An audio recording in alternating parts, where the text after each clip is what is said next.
Hello, good morning, America. Good afternoon, England, and good evening, Australia, if that's where you are right now. And thank you very much for joining today. I'm going to be doing a chat and a live Q&A with my friend Max Helmer. We've been friends now for quite a while. He actually introduced himself to me a little while back, and we sort of had a few collaborations since then, talking about like diet, training, exercise, all that sort of stuff. And we found we had quite a lot in common. And Max's background is quite a bit different to a lot of people. He's he's not an old man by any means, but he's a little bit older than me. And what we find is he's managed to still build a very lean, athletic body. Considering where he started from, he's done a great job. And honestly, I want to sort of share and feature people on my channel for sure that are kind of showing themselves as a good representation of what someone can achieve. And anyway, over to you, Max. So if you want to feel free to expand upon whatever I said, like where your background is, where you're at right now, and perhaps go into like your diet and things like that.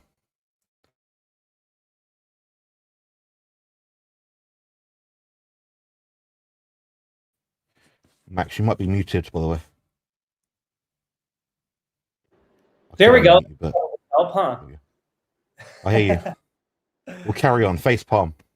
Yeah, exactly. Face palm. I would say so. I've always been like active. I mean, I'm from San Diego, so the sports I played in high school were I swam and I played water polo. Those are big sports in Southern California in general. And then always worked out in college all the way through. Kind of always, I never really got the diet nailed down. It was always like eat whatever you want in college, drink beer, party, go to the gym. That was kind of the rotation in college. Diet, you never even really gave a thought.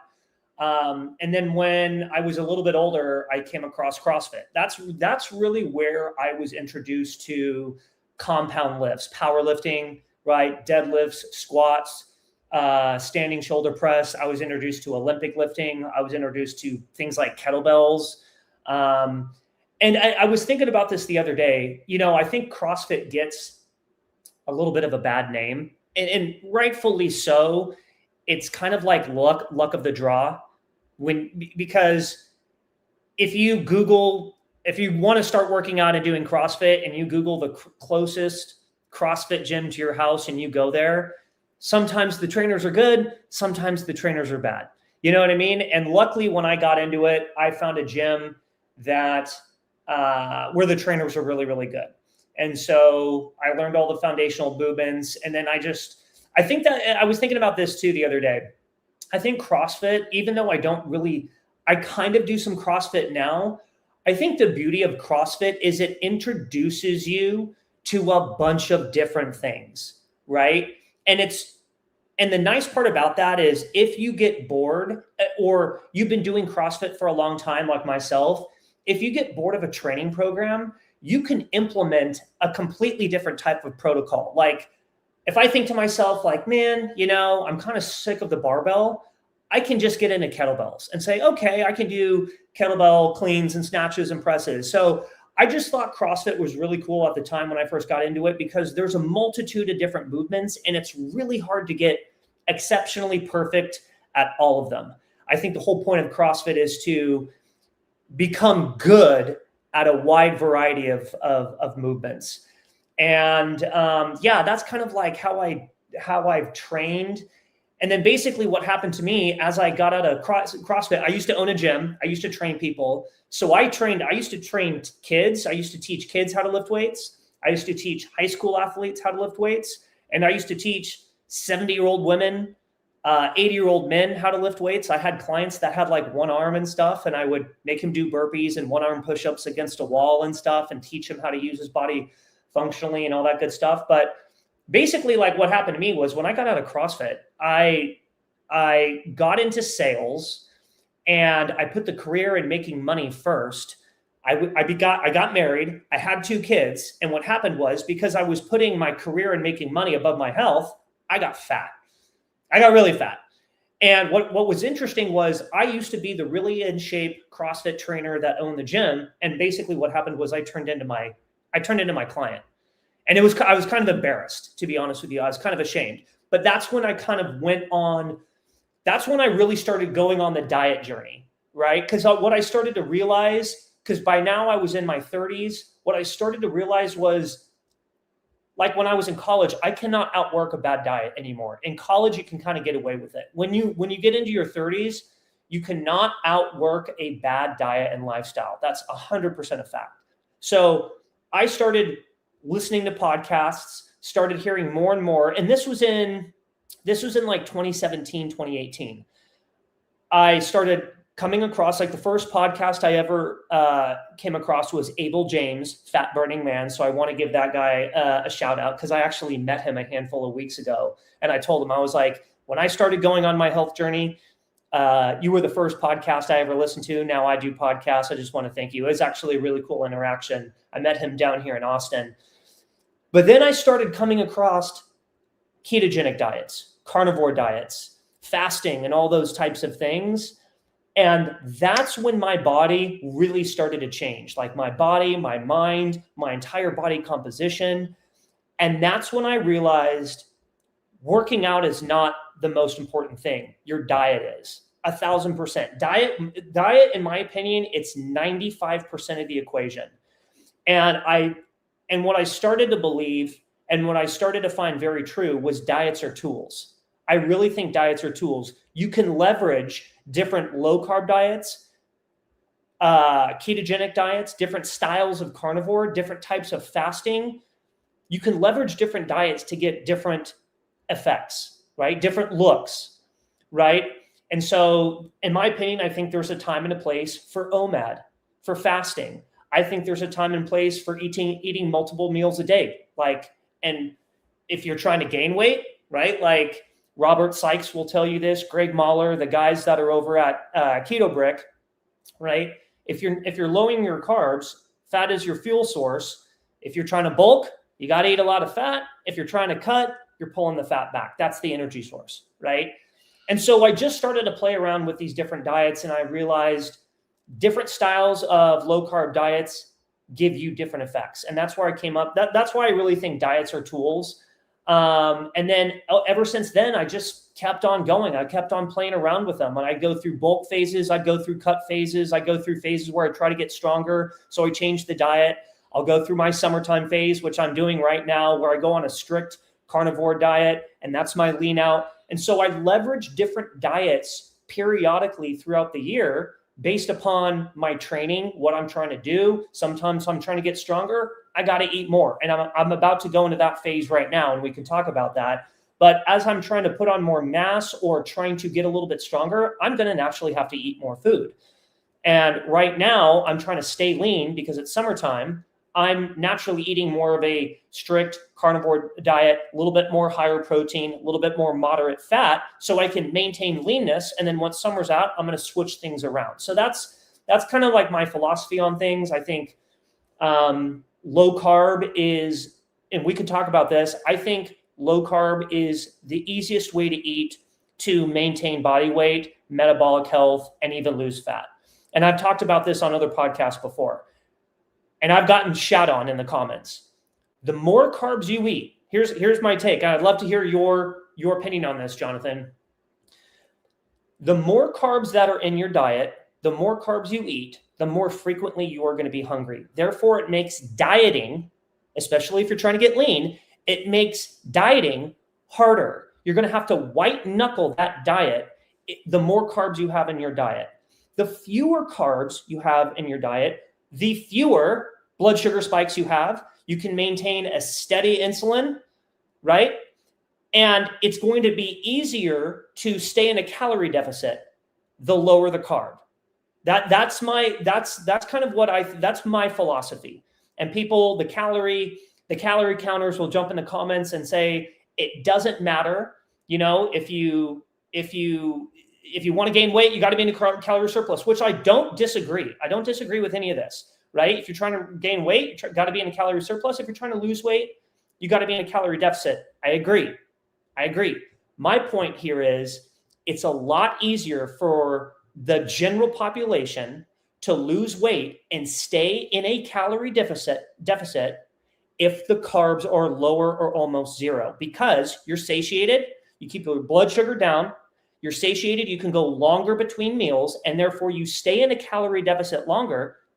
by default, it's easier to lose weight without the carbs. If you've got more carbs in your diet, like a traditional bodybuilder that's eating 6 meals a day, right?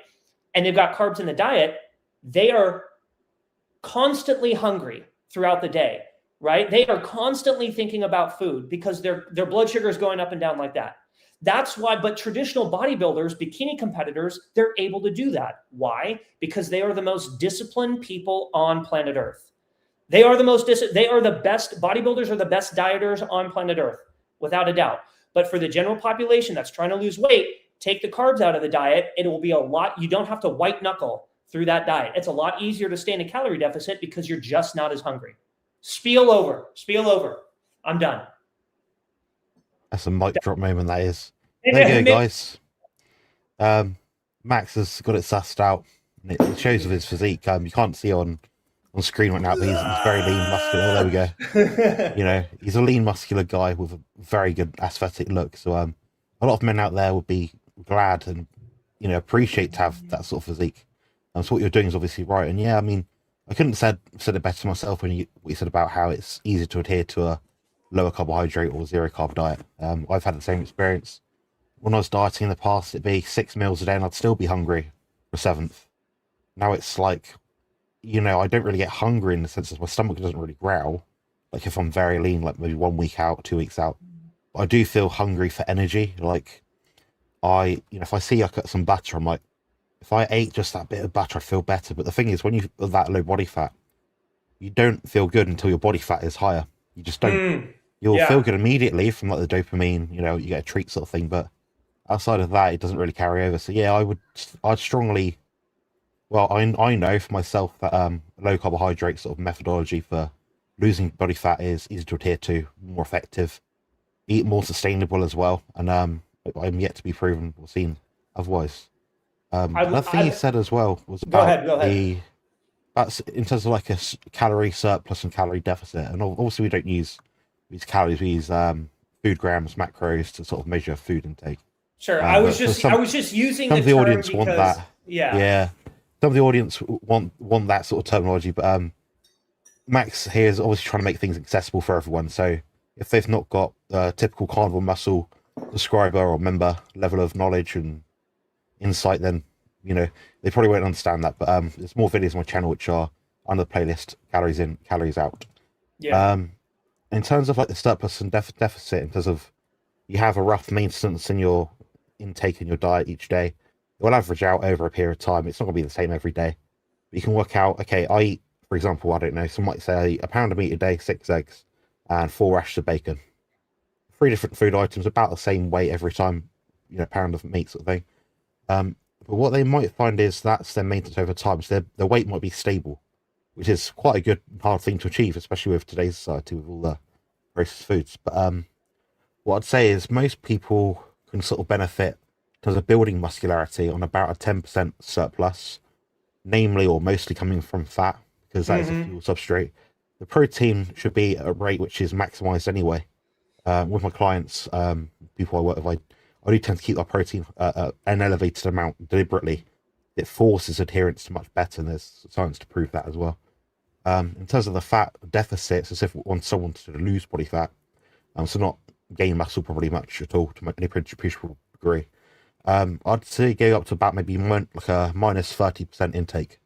So as an example, if you're eating, again, loose terminology just for people to think about it in a very simple sense. Say you're eating 2,000 calories a day. Your surplus to build muscle might be 2,200, with the sort of macro suggestions I suggested in regards to leveraging the fat as the main lever. And in terms of like losing body fat, it might look like 1,400, you know, supposed calories. That would be about as low as they probably go down to. The problem I have people have is they don't let the body recompartmentalize the mass of the food they're taking into, you know, muscle, meat, and muscle tissue, and fat in the body. They don't give it that time, so they'll go, I'm overweight, I'm going to go from 2,000 to 1,400. That's not a good idea, because a lot of people will find, okay, maybe you lose too much weight initially. You've got an automatic quick sort of rebound effect where your baseline your NEAT energy. So your daily output, that is over the course of an average day, moving your hands, walking, standing up, sort of thing. Your Non-exercise. background movements, non-exercise. That's one. Cheers. Yeah. Yeah. You might find your NEAT decreases faster. You won't be able to sleep as well. Your body just does all the opposite things that you don't want it to do. So what you do is you gradually lower the fat. The muscle that you can gain is very limited anyway. So we've seen in a lot of studies is past 10, 15, maybe 20% surplus. You're just gaining body fat and you don't gain muscle faster. But what I know you will know, and I certainly know, you can gain, I don't know, say 10 pounds of muscle in a year, maybe, if you're lucky. But how much fat can you lose in a year? So if you redline your muscle mass gains, your bulking phase, 10 pounds. But if you redline your fat loss, Max, say you're 400 pounds, in a year, you could quite handily be dropping, I don't know, 120 pounds. You could drop 100 pounds easily if you're that heavy. Yeah. Do you see what I mean? So that's why the deficit can be 30%, but the surplus can be 10, because you've got a rate limiting factor, but the fat loss rate limiting factor is a lot greater, a lot wider. So it takes longer to sort of stop losing body fat or get diminishing returns. But what do you think about that, and how would you manipulate your diet for building muscle or losing body fat? Well, I was just going to bring this up. Here's the tricky part for me when it comes to eating more of like an animal-based diet, a carnivore diet, right? So if right now, as we are going into fall and we're going into wintertime, right? Summer is basically ending. I'm going to be going through a strength training program, right? And I was showing you this book a little bit earlier, The Purposeful Primitive, right? For anyone that wants like a really good book on getting stronger and building, the guy that wrote this book is Marty Gallagher. I'm actually getting him on the podcast at the end of September. He's coming on. He wrote the book. Like he's worked with like Dorian Yates, some of the strongest people in the world, right? For me, the hardest problem eating carnivore is gaining weight. It's hard. Why? Because I'm so damn full all the time, right? So that's where I might have to strategically, just to help myself eat more, that's where I might strategically bring in some carbohydrates to help with my appetite. And before people freak out, I don't bring in a lot of carbohydrate. I will bring in carbohydrate, maybe 50 grams a day, every other day. But why don't you do it like Paul Saladino? What do I think? Why don't you do it like Paul Saladino? 400 grams. No, that's too much. I feel like that's too much. My body, like, I don't need that many carbohydrates. It's like 50 grams of carbs every other day from a whole food source. That's how I do it. And it helps me to eat more food. Therefore, I can put down the calories I need to put down. But if I'm eating like I'm eating right now, a relatively like zero carb, essentially carnivore diet, it's very hard for me to put on weight because I'm too full. I can't put down the food. But I notice is if I bring in a little bit of carbs, 50 grams every other day, I'm able to eat more food and I'm able to put on the mass and increase my strength numbers in the gym. But here's the thing, and I would love to get your opinion on this. I don't think that, and again, I understand we're all different. We're all individual, right? I don't think we need to eat as many carbohydrates as Paul Saladino. I just don't think we need, I don't think, and it 100% depends on the individual, the activity level of the individual. But even for people like Andrew Kutnick, Dr. Andrew Kutnick, who's been on the podcast, did studies on this. We don't need the amount of carbohydrates we think we need for like endurance activities. These guys are basically way over consuming carbohydrates during athletic endeavors. And what they're doing is they're putting themselves, even though they're relatively lean people, they're putting themselves in pre-diabetic ranges, right? A lot of these Ironmen are coming out and they're pre-diabetic, right? Even though they're lean and they have legitimate body weights, body fat percentages, and all those types of things. I just don't think we need as many carbs. If you're going to bring in carbs through a strength phase, I just don't think it's as many carbs. I think you could get away with, for me personally, I can get away with 50 grams of carbs from a whole food source every other day, like sweet potatoes. That's it, But that works for me just because carnivore just keeps me so damn full that I can't put the calories down that I need to put on the mass. So bringing in a little carbs just helps me to eat more. That's just how my body works. Yeah, I can see how it makes sense. Sorry, I was just fiddling with something in the live chat. Yeah. My screen is very far from me. That's why I'm sort of messing around. But yeah, I think there's. I mean, anyone that's done carnivore for a while, then they've done low carb. They might have done high carb diets in the past. They find any sort of benefit they get from the carbs. It's not like a degree of hundreds of grams. We're talking like half a cup of rice, like after the Yeah. workout, or a banana and an apple sort of thing. Like just trivial amounts that isn't going to sort of break the bank, so to speak. No. So that's been my experience with people, even people that are like diligent carnivores. They say, yeah, not much more than like 50 grams or so to get any benefit, if there is benefit. And obviously you've got the dopamine signaling response from carbohydrates, so that maybe that makes you feel better. Maybe it means your sleep's better, your recovery's better. Maybe you're just someone that doesn't convert protein and and I guess you say fat and non-energy food substrates into glucose very efficiently. Maybe your gluconogenic pathway is a bit knackered, sort of thing. So there's no way to really know. But subjectively, if you find it benefits you, yeah, you're going to do it. I mean, who's going to shoot you for saying, oh, I eat, I don't know, a few grapes every day and I don't know, an apple and a few bananas and maybe a tablespoon of butter in your coffee, or not butter, honey or something. Yeah. I don't think it's a massive problem. But Yeah. I'm just going to put a poll out, and I think it should be out to the public now. So there's a poll on the screen, guys. How many carbs do you have a day? And that's what we want to know. So below about 50, so that could mean 0. It could mean 50.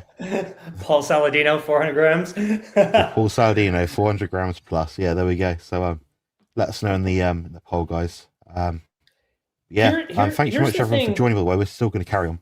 Yeah. Well, here's the thing with Paul. Like, obviously, Paul is very dialed in, and he does blood work consistently.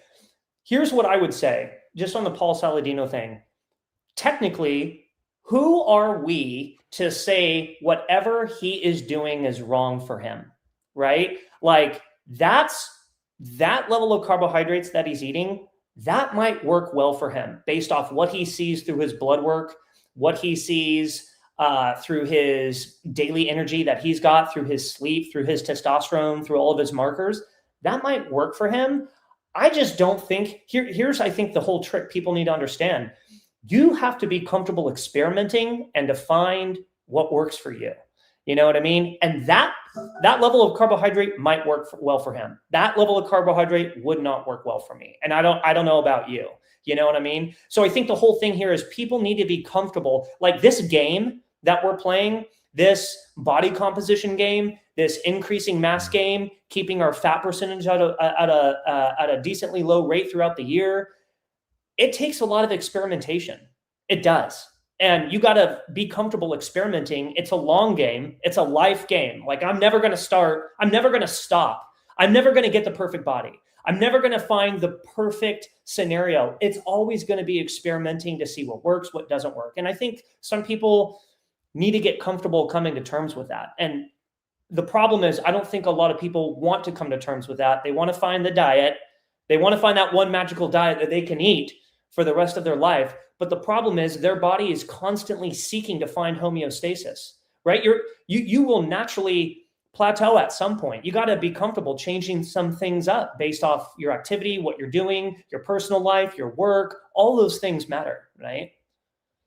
Yeah, I mean, people ask you every day, like, what's your diet, Jonathan? I'm like, I can tell you, but it will change tomorrow a bit. It might be a pound of chicken rather than a pound of lean beef.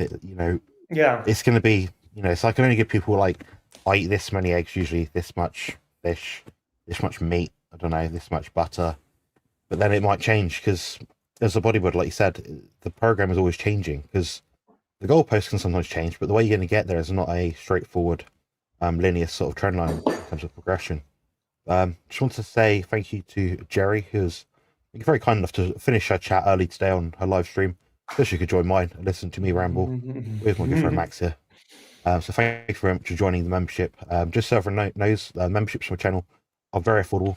and you can access a lot of brand new sort of shorts, clips, a documentary, all sorts of stuff on my channel, which is very unique, which you'll find quite useful. But that's why I recommend checking it all out. We've got Rick in the house. You know Rick, I'm sure. 42 year carnivore. He says, I have no idea how many carbohydrates I consume from meat and dairy. Yeah.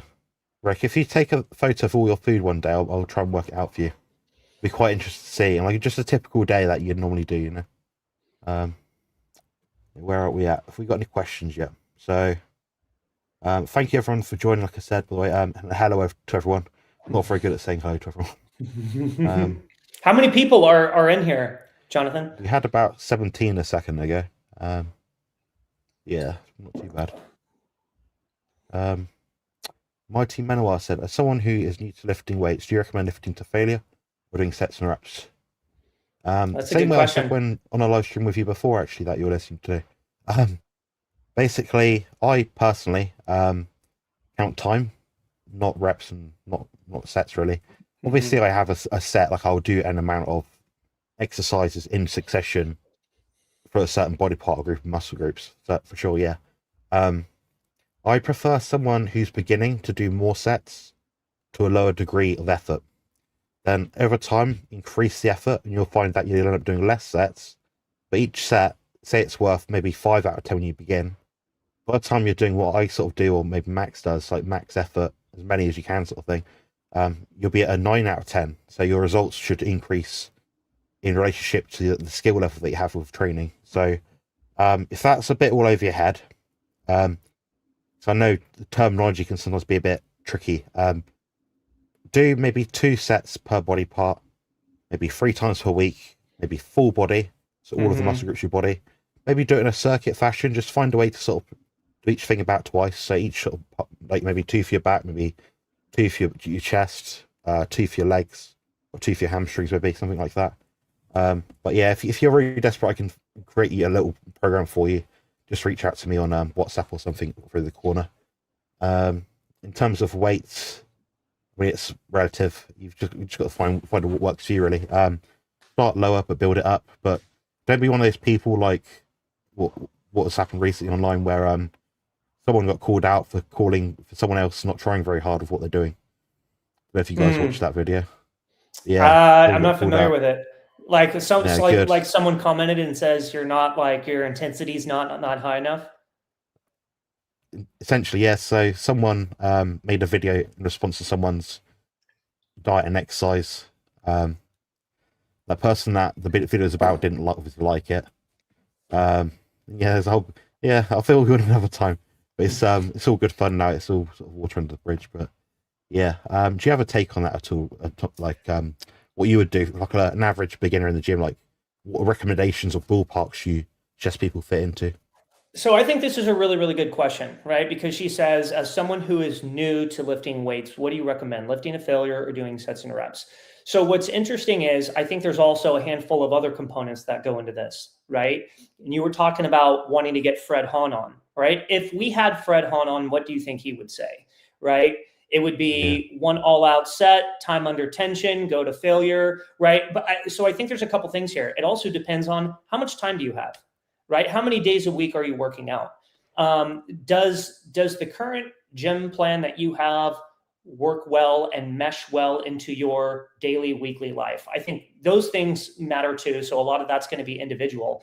But if you're new to lifting weights, I would take the safer approach first. Start with like lighter weights. And depending on the exercise, you can go to failure, depending on the exercise, right? Like safe exercises to go to failure are like an assisted pull-up, right? If you're doing the assisted pull-up machine, you can go to failure because there's not really any risk of, dropping a barbell on your head or, overexerting yourself where you're putting yourself in a compromising position.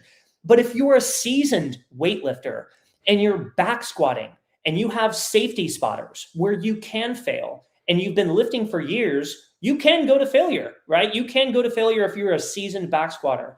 But I think it depends on the movement. 100% it depends on the movement. Like if you're doing lat pull downs, You can go to failure on lat pull downs, right? If you're doing assisted dips, you can go to failure on assisted dips. It just depends on the exercise. But personally, I think that if you're not taking the muscle to failure, whether you're doing it with reps or whether you're doing it with time under tension, the way that you work out, Jonathan, you're not gonna send the correct stimulus to the muscle. You have to put the muscle under duress, whether you're doing a ton of reps or whether you're doing like 5 very, very slow reps. You have to send the message to the muscle group that says you have to adapt. So I try to go to failure on most exercises that are safe to. That's what I do. Yeah, that's my kind of goal as well. And you made a really good nuanced point. This is a golden nugget here for Juliet Edens, who's listening in. What Max said was that he can train to a high degree of intensity for a lot of body parts, but there's certain exercises basically which are more aligned with training to the highest intensity versus those that are not. It's a key point. So when I say to people, you should train to technical muscular failure is relative to the exercise itself. It might mean that technical muscular failure doing assisted dips, although Max has pointed out that it's a relatively safe exercise. If you're at the bottom of the machine, you've not got a way to sort of push yourself back up in a compromised position. There's some movements can actually be very safe in the grand scheme of things, but if you go to true technical muscular failure and you're in a compromised position when you end that set, that's where it could be dangerous. So, like for example, the squatting. So I know but like the squatting, you can go as hard as you can. If the safety spot bars aren't at the right level and they're too low, you're gonna have to roll it off your back. So with all these things, you have to make tiny little adjustments. So that's why having a coach, having a trainer, checking out Max's stuff on Instagram, he's got a great page there. He'll show you how to exercise hard and safely. So I recommend checking that out as well. But Mighty Manuel, if you send me a message in private, I'll happily write something out. If you let me know what equipment you have, I'll give you a little sort of like sampler so you can at least follow something in the gym. That's going to be better than nothing. And it seems to be working all right for me. But I want to get to the next bit, which is just on. So I'm just reading a little side bit here. Rick said, I've no idea how many carbohydrates I consume from dairy. No, he wouldn't. Rick, if you send me an email or something with written down, something I can look at, be happy to look. But yeah, see, he'll pick fruits that's seasonal around him if he has it. He doesn't always like it, and he's quite fussy about fruit. He's not the biggest fan. There's probably some things, I think maybe he has plantain, maybe, whatever he grows in his garden. He's got a very meat and dairy heavy focused diet, but yeah, I'm surprised you haven't heard of him. Very surprised. Yeah, it's interesting. I mean, I would love to grow my own fruits and vegetables, man. That's the way to do it, right? Yeah. Keep it local and keep it seasonal. Just the way human beings were designed to eat them. Yeah, that's right. If you eat them. Sure. Yeah. So I'm a bit slow at this button pressing, guys, because my screen's so far away from me. Like seeing a written message that is perfectly written is so hard. Anyway, we got up to.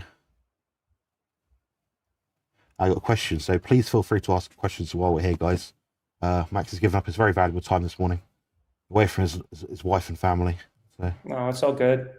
It's all good. So should we answer this next question? Yeah, let's go for it. So Jerry asked, gentlemen, give me your honest opinion of the Dr. Boz ratio and all the numbers. Confusing. If you're familiar with that one. Well, I'm familiar with Dr. Boz for sure, but I don't remember off the top of my head her exact ratio. Jerry, can you type in the ratio that she prefers / recommends? Yeah, so what they're referring to, guys, is glucose and ketone monitor ratio. Basically, there's like an axis, like a formula sort of thing. It's probably very obvious to some people. I can't remember what it is. Are you referring to, Jonathan, are you referring to like a glucose ketone index like Professor Thomas Seyfried talks about? Is that what you're getting at? I think it's similar or the same. Yeah, could be wrong. Basically, it's this ratio of certain things in the body that do certain things at a certain time.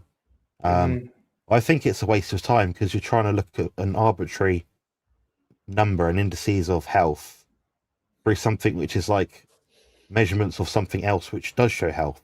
Mm-hmm. That makes sense. So it's like if you got too much blood glucose all the time, there's more AGEs. You know, you have to deal with more peroxidation of cells.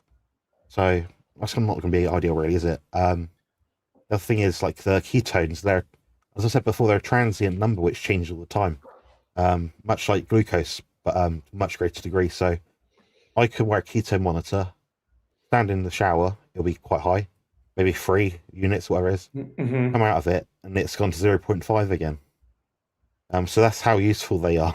They're affected by temperature, and the more fat adapted you are over time, the less ketones will actually be showing in your blood because they're being utilized by the brain and the body. There's just so many faults with it that I just think is like, I think the only rational reason why someone would count ketones is to kind of say, oh, I'm going into ketosis from a standard American diet. Just to give them that like self-motivation, like that reinforcement, oh, my body's doing something. That's, you know, it helps sort of people have a guideline. But aside of that, I mean, once you've been doing this for a while, you don't need to be checking these things, and it can be highly genetic as well. I mean, have you ever sort of tested ketones or? Well, here's the other thing too, right? If you're fat adapted for long enough, your ketones are naturally going to become lower over time. Like if you are brand new, if you eat a standard American diet and you start eating carnivore or a ketogenic diet, like you can get into ketosis like within a handful of days, and your ketones are probably going to be relatively high. But over time, as your body starts using that energy as a fuel source, your ketones are naturally going to be lower. Like that's what happens. Taking glucose divided by ketones. Okay, so in your American units, it'd be like 80 divided by, say, I had two. So my Dr. Bodge ratio would be 40.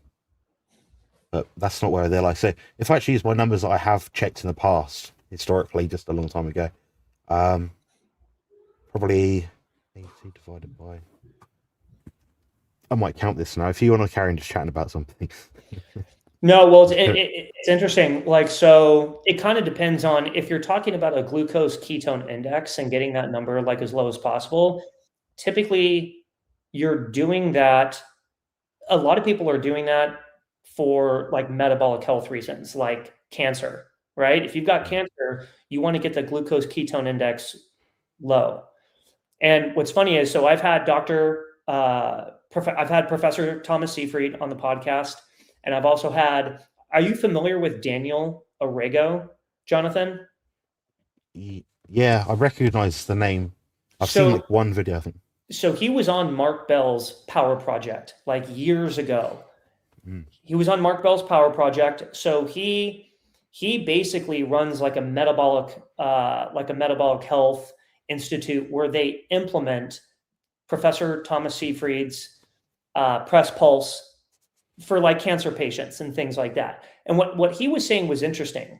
And basically he was saying, you should basically eat whatever diet gets your number as low as possible on that glucose ketone index. So if it's carnivore diet, great. If it's a medical grade, traditional ketogenic diet, that's great. Even if you are like a vegan and you don't eat meat, whatever formulation of macronutrients gets your glucose ketone index low, and that as low as possible, that's what would put the most pressure on cancer cells. That's what he was saying. And I thought that was really interesting because, you know, a lot of people say like, oh, you know, if I get cancer, I'm just going to eat a ketogenic diet and incorporate some fasting. Well, that doesn't necessarily work, right? It's much more strategic than that. You've got to make sure, you've got to become like a CEO of your numbers if you're trying to implement a ketogenic diet and metabolic therapy for cancer purposes. So that podcast I did with him should be going live in a month, but he worked alongside like Dominic D'Agostino, Dr. Andrew Kutnick, Professor Seyfried. And so he runs Professor Seyfried's metabolic therapies for people that have cancer and tumors and they're trying to like live longer and stuff. But he was saying, you got to basically do whatever diet you possibly can to get those glucose ketone numbers in the range that puts enough pressure on a cancer cell. It was super interesting. Yeah, I mean, I've not watched enough of his stuff really. It's not because I'm not interested in it, but when you just get wrapped up in your own sort of usual podcasts, Yeah. I probably need to look There's outside of the so much box a stuff bit out more. there. There's almost too Um, much. There's too much information out yeah, there. yeah, that's the problem really. Because obviously, I want to be a very multifaceted person, like have a lot of skills, so understanding lots of different things. But I'm not paying my due diligence here, obviously, if I don't know much about it. Um, Yeah. yeah, I found out some faults about the ketone stuff. So, firstly, there's no validated autophagy zone. There's not like you've got this ratio, therefore you're in this state of healing. Mm, That's not a supported claim. Um, there might be a loose association, but the thing is, it's not been used in a scientific setting when it could very easily be. So therefore, I think, yeah, what use is that? What you do is you'd have your Dr. Bodge ratio people. And what you do is you put them, stick all these tests and blood things and stab all these people with cancer. Then what happens from after a year or whatever period of time? How many of them had this level of ketones? How many had this? You might find something. I think it's not so much the gradient of ketosis; it's more the fact of just having ketogenic state at some point. So being low carb by default is probably enough. I think the idea that deeper ketosis means more healing. I think it's not. It's a diminishing returns thing, like a bell curve sort of thing, where it just sort of evens off. So and that's going to be individual for everyone. yeah, If my exactly. ancestral heritage was Inuit, maybe I'd have to have a higher level of ketones to get that healing benefit. But I think it's very loose science, in my opinion. It confuses obviously the fuel availability with the utilization. So just ketones are high in your body or this is high in your body doesn't mean you're not utilizing it. I mean, Max, if you go for a run right now, your glucose will go right up afterwards. Yeah. It's trying to find a way just to quickly shunt energy from the sorry, shunt glucose from the liver and put it into the blood quickly. So you know, oh, I might be still running in 10 minutes time, so I better put more in just to super compensate. So that's why the body does that. So all these little mini factors sort of impact the fact that you can't find a reliable amount of ketones in the blood. And if you do, you have to be in a metabolic war chamber, sat in the same thing all day, every day, and notice exact patterns of what you're doing in response to Yeah. meal timing. Stress as well, cortisol, um, expensive. It creates a lot of anxiety as well. I say that as one of the most tested, measured men in the world, sort of thing. Carnivore, autistic, bodybuilder, all these health problems.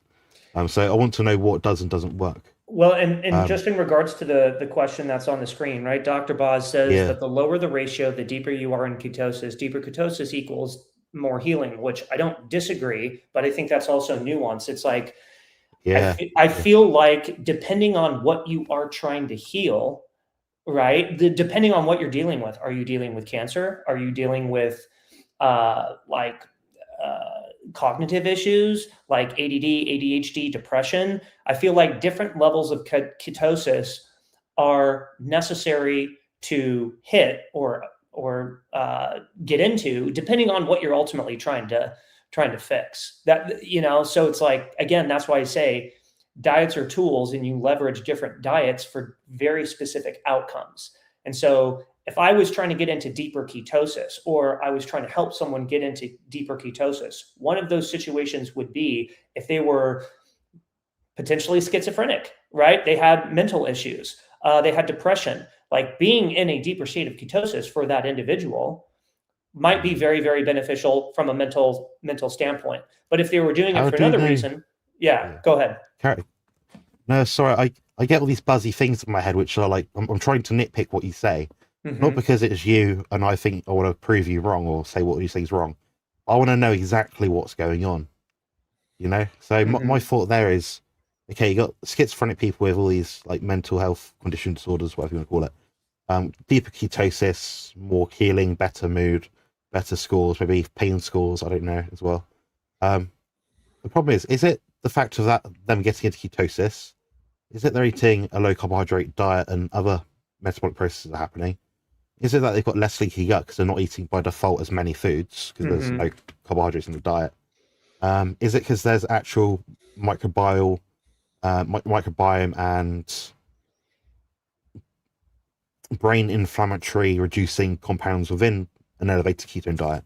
Yep. That's where I have the problem. So I'd say, yeah, you put someone on a keto diet, there's going to be more healing in that regard. But my concern, maybe not to you, but just in general, is to what degree is that beneficial?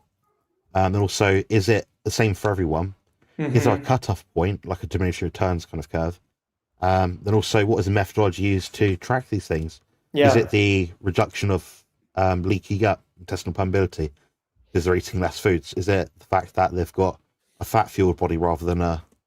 Is it that we need to be measuring the fat in the body and not this? So my thing is, like, we have this number, we're trying to detract from it by finding other numbers to try and point in one direction, when really we just need to be sort of looking at one or two things and tracking the things which are most, shall I say, consistent. Yeah. By, valid, reliable, and repeatable, reproducible data. Yep. But yeah, sorry, carry on. I just had that thought there. No. I do not disagree with you at all. That makes a lot of sense. That makes a ton of sense, right? A lot of this is going to be individual. But again, I go back to, what are you specifically getting into, like, a deep state of ketosis for, right? Like, what are you trying to ultimately heal? But I think there's a lot of things that go, all the things that you just rattled off, they matter, right? Yeah. I'm gonna have to get to the chat now. I think it's all kicking off. All the Americans have come on. I'm gonna go. Sorry if this is a bit disjointed, guys, but I'm gonna go for it in the order that it popped up, at least on my screen, just because it is, first come first serve sort of thing. So kind of covered that question. This one always comes up at the top, so super chats are prioritized. And cheers, David. So thanks very much for the advice yesterday about eating leaner. Yeah, like Max said at the start of this podcast, the leaner we eat, the leaner we get. The problem is, how far down do we go in fat intake that doesn't destroy our sleep and recovery? So think of the body as like or hormones, a jug. or hormones, yeah. Hormones. Yeah. Think of, like, we've got the jug on the beach. That's going to have in and out process. So this is the body. We're the jug. Too much food going in. Too much being stored in that jug. Now, if we put too little in that jug, our body will not function optimally. Now, on the other side, you can say, the clouds are going by. These are things that are different sizes, different shapes, different colors, maybe different heights from the ground, different altitudes. So different things which kind of alter the terrain of our body, so the environment of our body. You got to think of it that way. So there might be a rainbow. That might be, I don't know, oxytocin or something. You might have dopamine, which is like a sunny ray or something. You got to think of the body in that sense, that these things are always changing around you, and you're the terrain, you're the environment, you're the one sort of hosting what's going on around you. But you can't always control everything around you environmentally. Maybe there's mold, maybe you have to move out of your home and change where you live. I don't know, maybe that's something you can't do. You can't change it, but you can change what you put in your body, in your mouth. I think for most people, I imagine so, at least in the Western world. So what I mean? So we have to look at the things we can alter and adapt. But I appreciate that, and hopefully it stays useful to you. A question from David now. So I am 5'6", 107 kilos. I'm currently obese. My goal is to get as lean and shredded as possible while following carnivore diet. You mentioned that people who want to get shredded should eat lean. And right now I am eating 145 grams of protein, 115 grams of fat per day, which works out to about 36% of energy from fat and 64 from protein, 0 carbs, and something about calories. David, watch my YouTube channel on the playlist and go to calories in, calories out. Within probably 5 minutes of watching that, you'll stop telling me about calories. It's a waste of time. I would love, so real quick, just so we can convert this. So he's 5'6" and he's roughly 220 pounds then? That's what that would come out to? 107, so yeah, 220-ish? 235. Yeah. So he's a heavy guy at 5'6" by his own profession. Yeah. And now right now, so he's eating 145 grams of protein, 150 grams of fat. I mean, right when I see those numbers, take the calories aside, right? When I see those numbers, I would be interested to know how long has he eaten that? David, if you want to write in the chat, how long have you eaten like that? Because when I see a ratio like that, you should be losing weight. And if you've eaten like this for a certain amount of time, how much weight have you lost? I would be interested to know that, and then what you're trying to get to. Because if you're It's the A, B, and C formula. Yeah. Exactly. Because if David were to write, like right now in the chat, I've lost 50 pounds, but I'm stalling out, those numbers are going to have to change. Right? He may need, it's unlikely at his body weight, but he may need to do like a leptin reset protocol, or a reverse dieting protocol. I'm making 2 videos coming up soon, over the next week or 2 probably, specifically talking about thyroid health, but the proper way, like the scientifically proven way to increase your thyroid hormone output, and that will be scientifically referenced for, obviously. I'm doing another one on the reverse diet process. So it might be that some people have been dieting so long, their net energy activity thermogenesis, so they're walking around, just playing around, just twiddling their thumbs, sort of energy expenditure is too low because they've slowed down the metabolic rate. And that will teach you how to bring it back up in a very sort of sensible manner without getting fat. So that's what I'll probably suggest. But in terms of the macros, I mean, he's not eating a lot, in my opinion. What do you think? I mean, he's eating to lose weight. I mean, that's what I see when I look at that. Like he should be losing weight for sure. But I'd be interested to know, like, is he stalled out for someone with a lot of body fat to lose?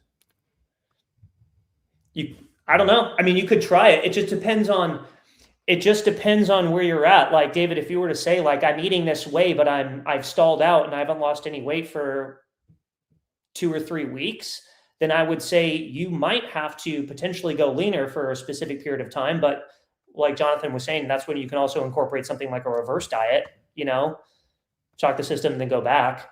But I mean, David, I'd book in for a consult with myself.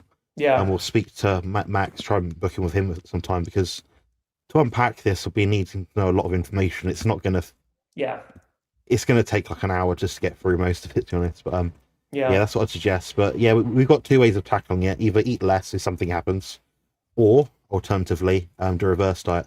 The third option, which is probably unlikely in my opinion, you feel free to disagree, but he may have just got the whoosh effect about to come. So he might follow this protocol for another 3, 4, 5 days. He drops 6 pounds out of nowhere. So sometimes the body will, testosterone will kick up. The body will hold more water, more inflammation. Maybe his guts are bad that week and he's had some sort of electrolyte issue, but he's not really spotted it, sort of thing. I don't know. Maybe that's affected it. So there's lots of avenues to look down. But I mean, I'd give it another few days, I think, just to be sure.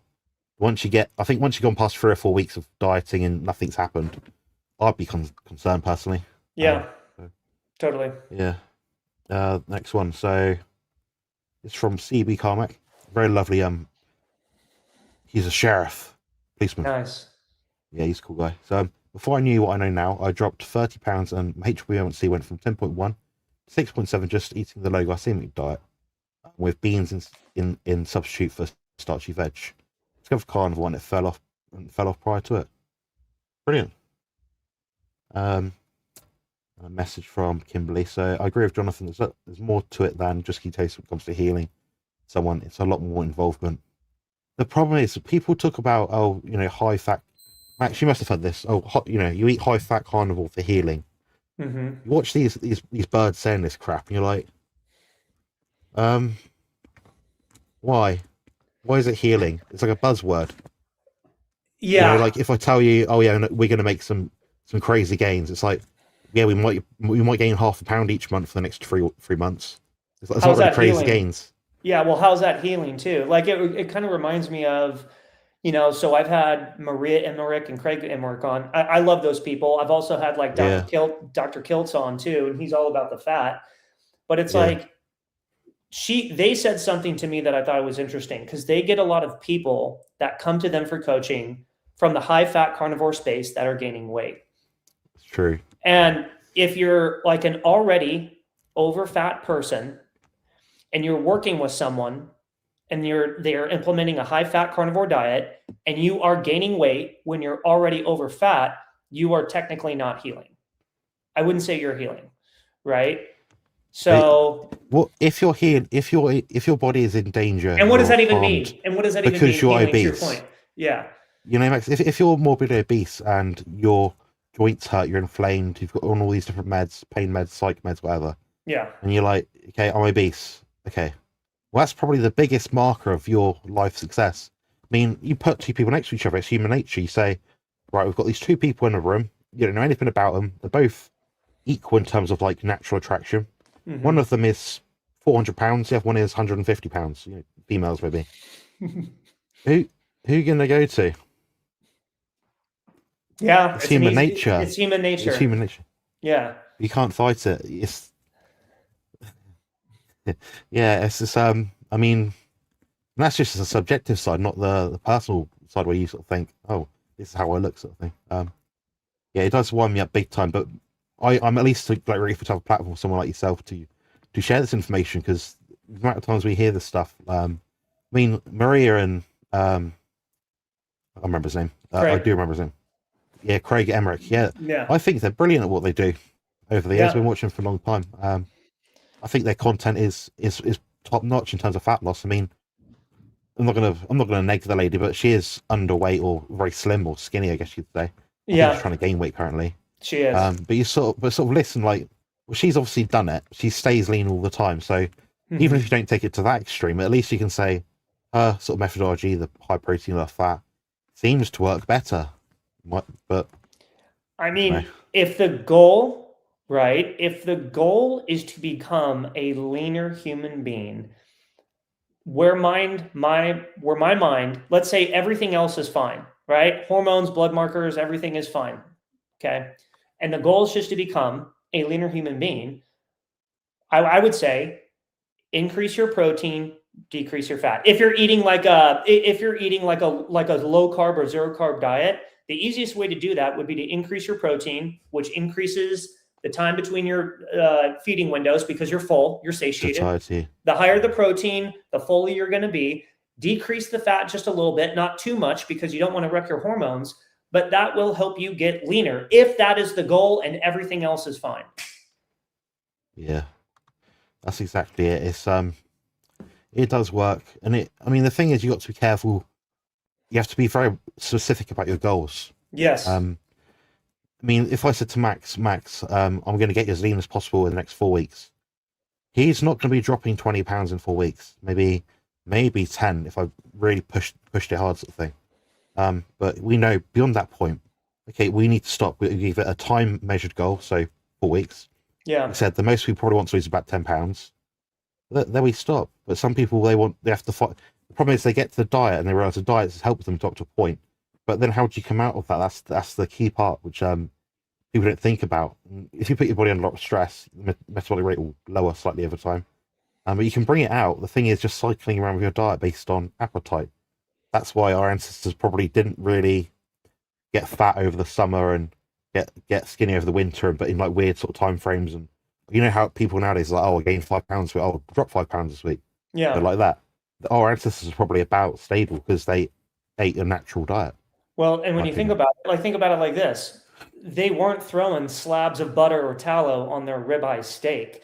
They were naturally eating the animal as it came to them. So again, if you are eating a carnivore diet and you are either gaining weight or not losing any fat, you're probably just adding too much fat into the diet.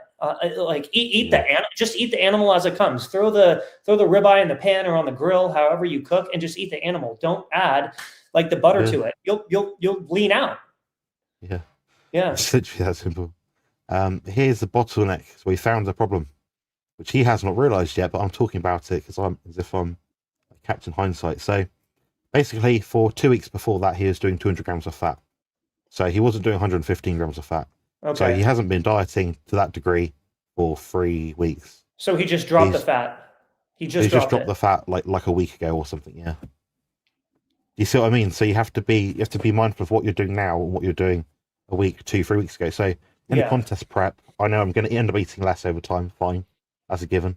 But then you think, okay, well, if I've gone from there to there to there, so every 2 weeks I'm sort of spot checking how much I'm eating, then 1 week I've just said, screw it, I'm upping fat by 40 grams a day.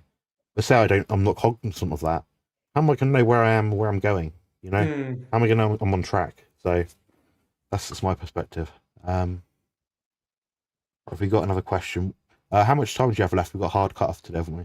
No, I'm good. I can keep going if you got more questions. Okay, we'll do a couple more, then we'll chat maybe 5 or 10 minutes after. Sure. I don't know who John is. It's my dead grandfather's name. Thank you very much. Not my name. I have a question. How can I find out what percentage of body fat I am still very overweight? I wouldn't worry. I'd not care. When you're 330 pounds, you should not be worrying about what body fat percentage you are. What you're going to be focused on is how you feel, how you look in the mirror. They're going to be better measures. When you have that much excess body weight, by the sounds of it, given your height and weight, height and age and weight sort of thing, what you're going to be thinking is you're going to be going up and down in weights all the time. So today you measured at 70% body fat. Mm-hmm. Tomorrow you could measure at 65, just because you're more hydrated, you had a bit more salt, bit less salt, you peed more in the night, stuff like that. So you know that the weight should be something you're measuring daily with a trend, so you got enough data points to go by, like an average. Other than that, you want to be looking in the mirror and stepping on a scale. Well, and I would also percentages. Yeah, and well, first off, Patricia, good job, right? I mean, Yeah. she went from 330 to 247. That's pretty awesome. You're 5'2" and you're 78 years old. You eat carnivore, but she says, "I am hungry."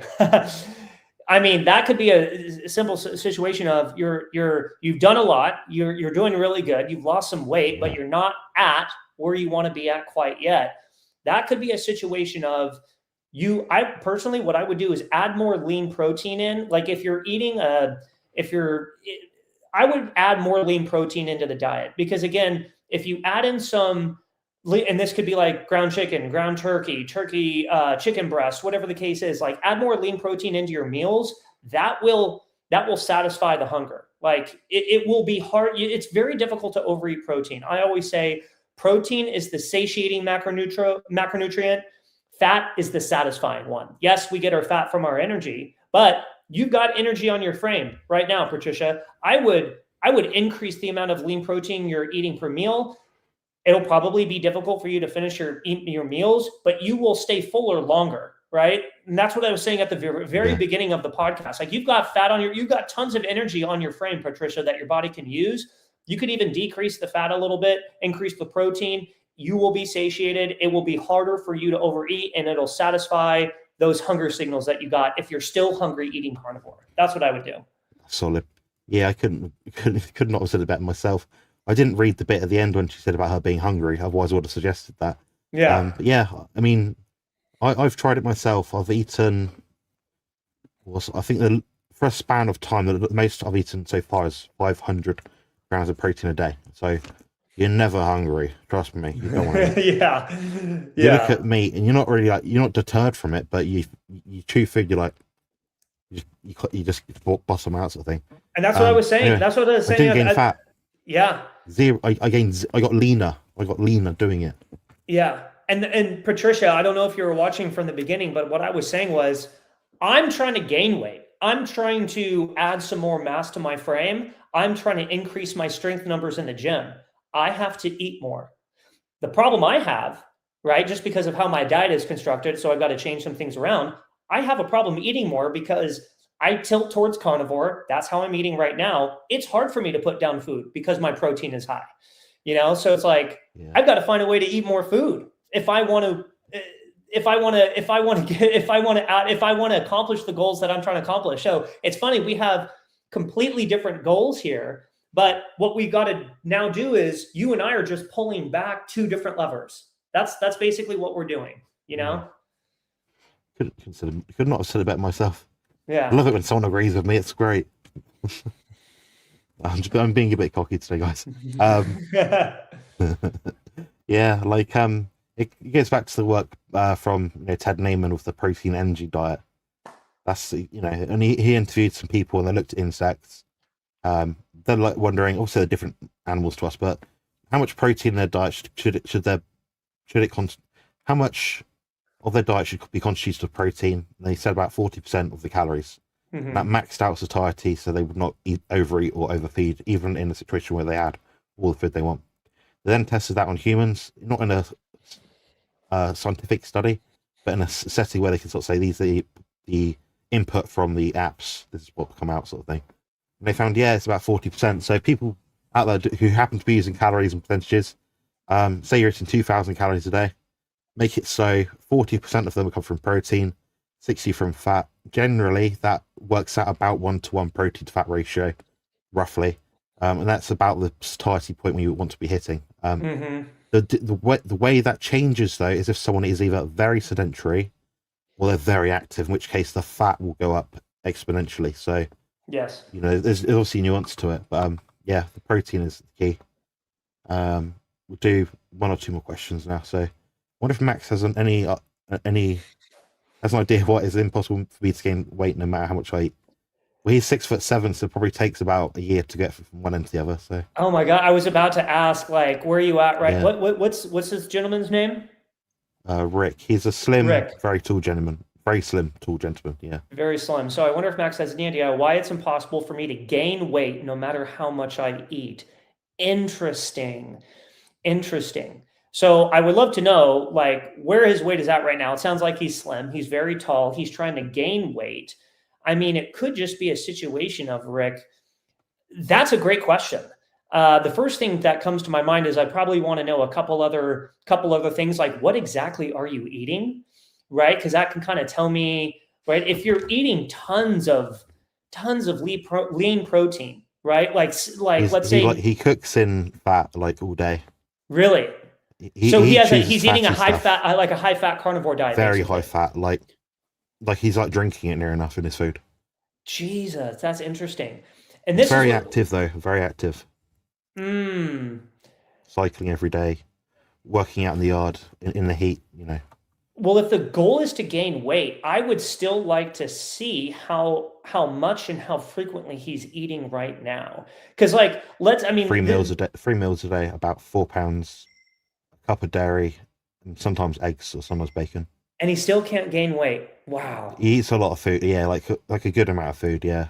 That's crazy interesting. It would surprise you to see how much. Yeah. That's crazy, and he still can't gain weight. Well, it's 4 to 6 pounds today. Okay. Yeah, but he does eat a lot. I've seen him eat.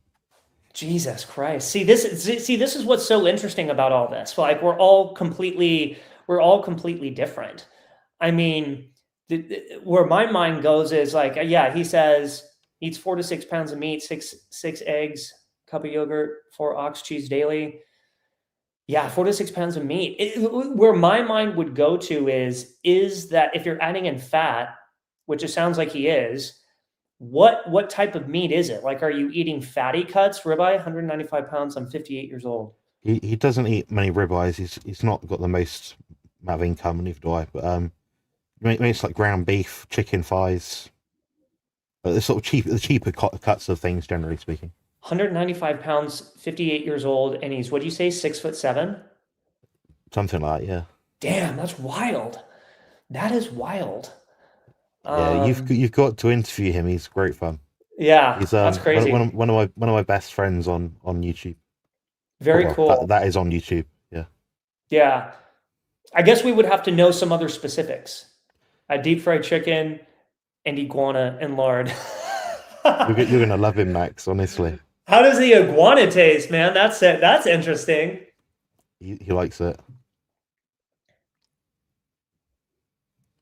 Iguanas and duck. That's wild. That's funny. Yeah. Call it the heart attack diet. Yeah. Oh my God, that's awesome. So CB is, I'm going to just rush through the next ones unless there's questions, but CB's basically said that, my brain's gone behind. Basically, like, when people start carnivore, try to eat more fat than just eat chicken breast. I can agree with that, because I did the same. I ate too lean when I started. I fell off the wagon probably more times than I should have done with like binges, because I just wasn't supplying enough fat. And I think in hindsight, with no imminent rush to lose body fat or any sort of weird condition I wanted to sort of change or alter, I can say, yeah, I wish I started carnivore, enough protein with enough fat, but maybe the fat just a little bit higher. So, yeah, I mean, 100%. Like when he says the Frankenfood, right? You got to get the processed food out of the diet. Like, that's like, I can't tell you how many people I've talked to. Like, if there was one thing they had to do, it's like one thing they had to remove from the diet. It's not necessarily like the fruits, the vegetables, and the seed oils. It's all honestly processed food. Just get that shit out of your diet. Yeah, absolutely. It's hard to imagine how someone's morbidly obese think of it experiencing when they also desperate to change or improve in the beginning. Chronic elevation of cortisol, sugar, fat may be at all.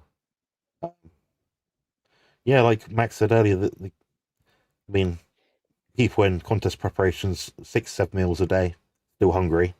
Me, 4 meals per day, virtually never hungry at all. Yeah. So, you know, I've done it both ways for a long time. I've done it for years and both methods. The carnivore way is better. I can say that for myself, given my recent pro recognition. But outside of that, I mean, I couldn't say someone is a greater open class, larger bodybuilder than me. Maybe that isn't possible on a carnivore diet because of the satiety factor. I don't know. But that's until someone tries it, we're not going to know. So my anecdote's probably the best in that regard in terms of like extremes. Look here, got Kurt. So good morning, my brother from another mother. Added lean meat for me is not satiating at all, which is good. I went to the individual consults. Yeah, for something. Yeah, get in touch with Meal Max. We both got our stuff. So after the fact, I'll put Max's links below in the description as well. You can probably find it through there. And just so great Instagram page as well. Just so everybody knows, so I don't coach any clients. Like I don't. So if you want to get in touch with someone for coaching, get in touch with Jonathan. I don't have the time, in all honesty, to coach clients. Like I have 2 jobs. I work a job and I do the podcast.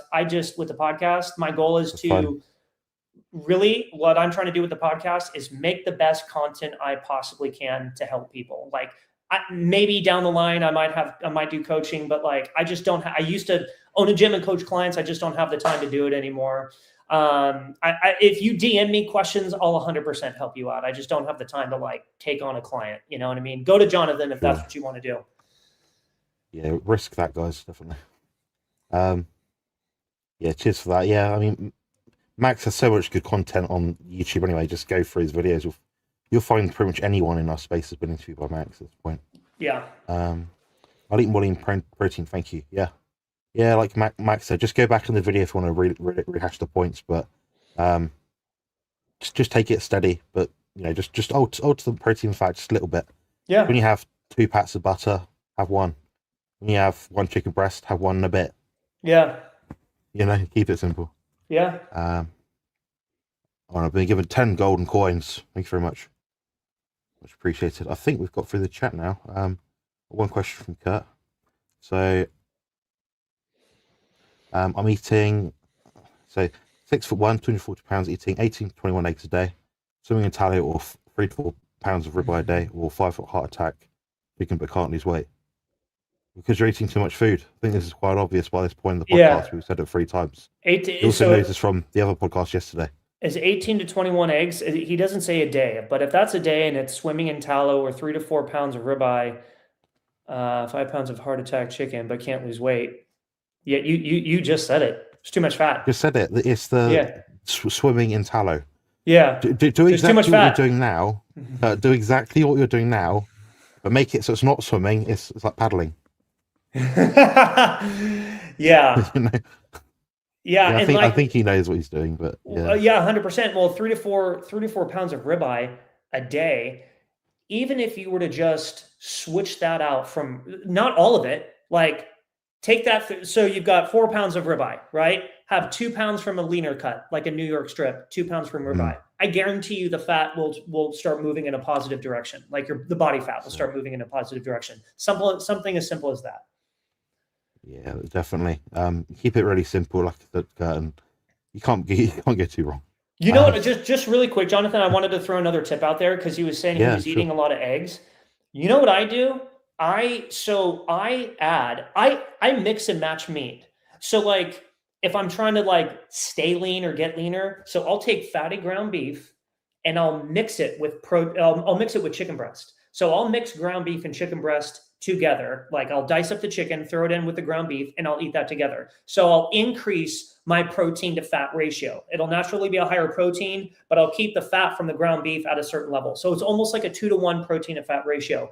Another thing I do too is I'll throw chicken breast into the egg. So if I'm scrambling up 6, 7, 8 eggs, I'll dice up a chicken breast and throw it in there just to increase the protein. This goes back to what you were saying, the Ted Naiman, protein to energy. Basically what I'm doing is I'm eating at a 2-to-1 protein to fat ratio. So that's another way you can just technically eat a little bit leaner, get more protein in, stay full longer.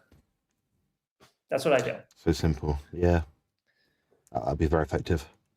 Yeah, we're going to do one last question from Barbara, Grandma Crochet Corners channel, and then one last statement from Kimberly. So this question's about fat loss. So she's a 65-year-old lady. Last year she's over 400 pounds. She's down to 262. She's doing a carnivore diet, very sort of normal foods. I know what she eats, sort of thing. So the meat, fish, eggs, sardines. She wants to know how she should lose weight, and she's looking at the Dr. Boz ratio. Where would you start with this? Just assuming you just had this baseline information. I know someone said the Dr. Boz ratio earlier. What was that again?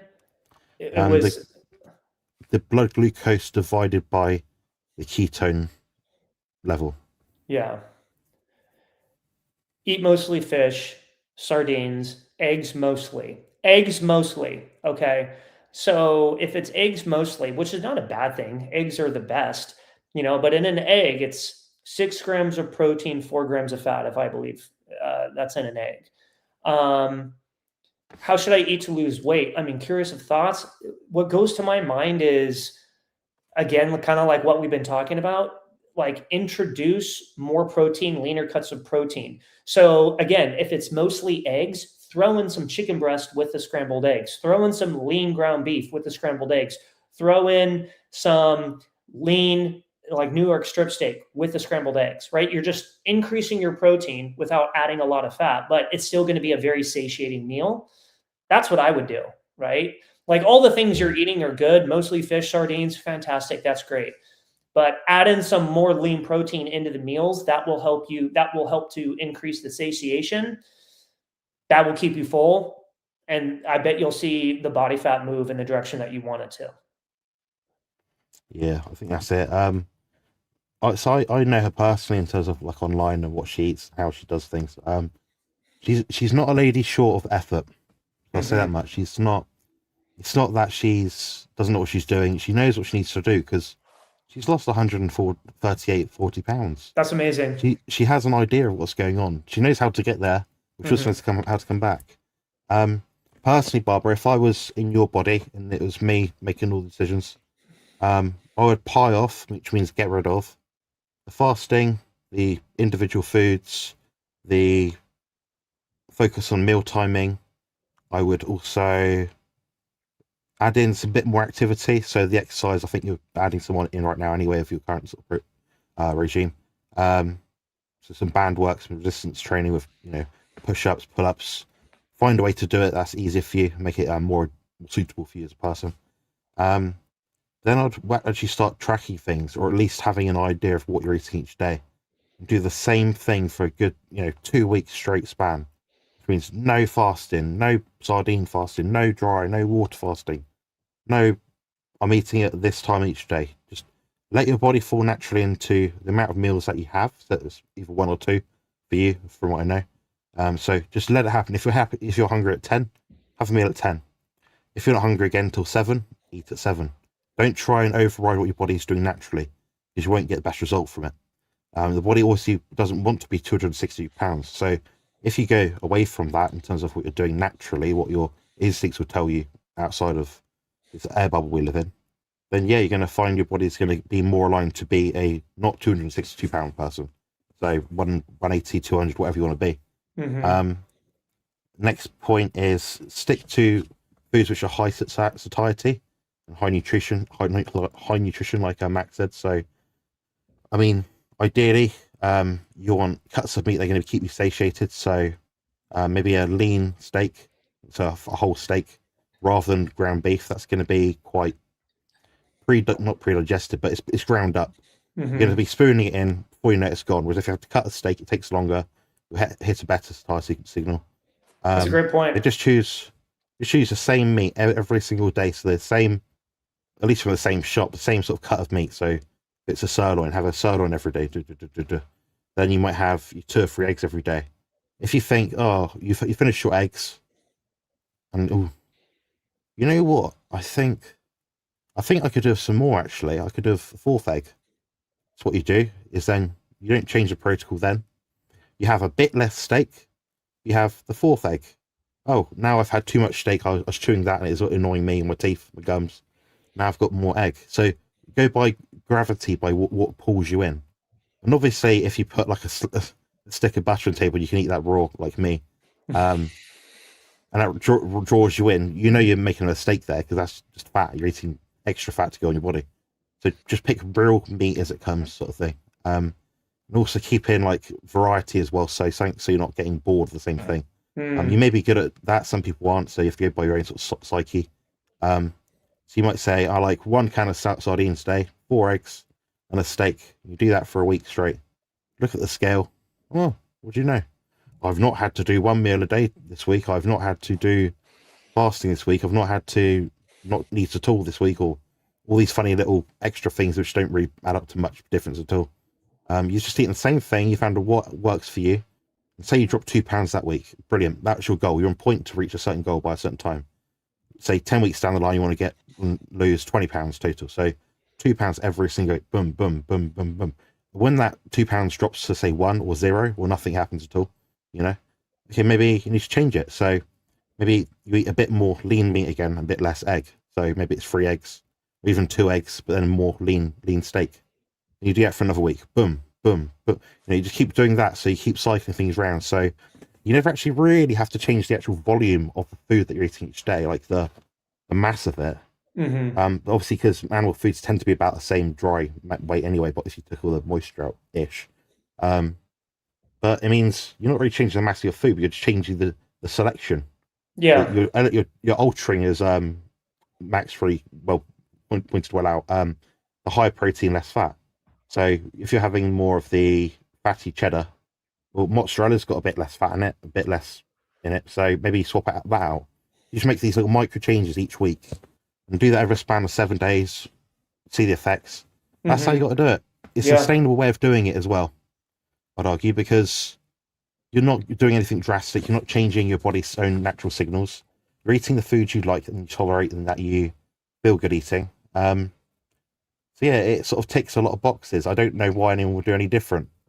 And weight loss is not always transient. So if you're doing a fast 1 day a week and you're doing this and that, it's on a different day each week, or you've had coffee for a week for some reason, you're never going to know what you're doing because there's no consistency.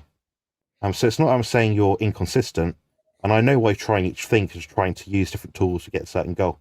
But what gets you to a goal is doing the same thing over and over again, working hard, be disciplined, concentrating on just doing the same damn thing. When it stops working, then you make the change. If it ain't broke, don't fix it. 100%. That's my rant. But no, that's good, like man. I said, she does work really hard. She's not a slacker. Yeah, that's awesome. And good job. Like, I mean, she's lost a ton of weight. That's awesome. Absolutely. So this is the last comment of the day. So this is from Kimberly. I want to suggest to those that intermittent fast, you can overly fasting, your body will eventually adapt. No longer works. Yeah, I mean, agree. Like Totally. any hormetic stress, there's an adaptation to it. If you can do 10 minutes of cold plunging a week, okay, great, you'll get a benefit. Then that benefit will start to wear off over time. Eventually, it will wear off. Your body's become innately in tuned with that experience. Yeah. The stress it causes, the hormetic pressure does not keep going up. So there's a fine limit of things you might cycle it in, or you might do it more infrequently, but at a higher amount of time. So, and real quick here, like on that one too, we were talking about this earlier.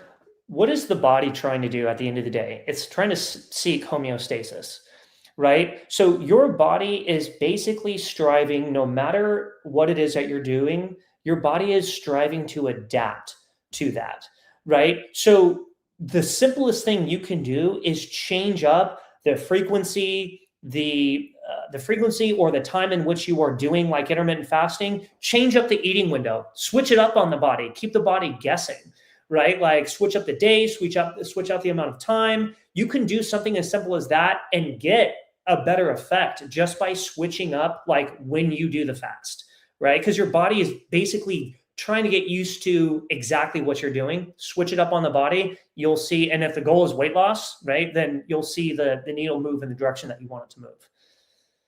Exactly it. Yeah, you just got to get towards the goal. Yeah. And cut out the influence stuff online, because these people aren't working with real people that are achieving much. Hence why they have the group. Hence why they're spending their hard-earned money to get out of a pit. But they just a lot of the time they end up staying in the pit because they don't have that personalized approach. So you can get that from me, obviously, through my coaching, or you can just watch my content, watch Max's content.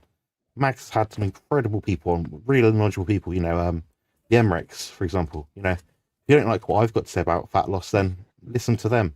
They say about the same thing, but it damn works. They've written books on it, and they're internationally acclaimed for it. So yeah. We had Dr. Don Layman on the podcast. He was good. He's probably the top protein researcher in the world, man. He was great. He dropped knowledge on that. Yeah, he dropped knowledge. And I was asking him questions in regards to like when to get in the protein, the myth, like you got a window, which I don't know if it's necessarily a myth. I think there is a component to that. But basically what he was saying is like, you heard the myth, get your protein in 30 minutes after you work out. Like you have a window. Yeah, the anabolic window. And what he was basically saying was, if you're untrained, there is certainly some truth to that. Like if you're starting out, there is certainly some truth. But as you become a more trained individual, really what you want to focus on is your daily protein goals. I thought that was really interesting. But he was good. He was a good guest. Yeah, I have some dream interviews I'd love to do out there. Mm-hmm. Fred Hahn, Doug McGuff, the guy you just said, I think Don Layman. Layman, yeah. Ted Naiman. I'm not much of a fan of him anymore. I'd love to speak with Ted Naiman just because I have my own ideas about things which would push things to the extreme a bit. I had him on. Yeah. He came on. Yeah. Recently. Not recent. Within. I'll check it. I'll check it. About a year ago, he was on. Maybe a little bit longer than a year ago. I'll look for that and download it today. I'll definitely watch that. Yeah. Thanks for joining, Jerry. I think you should off now, but thank you very much for joining. Glad we were able to answer your question. Take care, Jerry. And this is the lovely Jo. She's both your channels are brilliant. I didn't pay her to say that. Full of fantastic insights and information for those of us wanting to improve our health. Yeah, I mean, we've covered a lot today, haven't we? We've done this was good. Satiety, nutrition, goal setting, a bit about training. Yeah. A little bit of like biohacky sort of recovery stuff, not that much. Yeah, that's been a great chat. But we'll do more of these definitely in the future. And if you did like this video, guys, after the fact, leave a comment below my channel and also subscribe to Max's and also check out his stuff as well. We've got loads on there. All right, take care, guys. I live with a condition called CRPS, which is the most painful condition known to man, and also suffer with autism and chronic fatigue syndrome. I've been having a hard time recently. I'm reaching out for help. If anyone is able to support me, it'd be much appreciated. And it is for a Give, Send, Go link, which I'll link below this video. Thanks very much and enjoy the rest of this clip.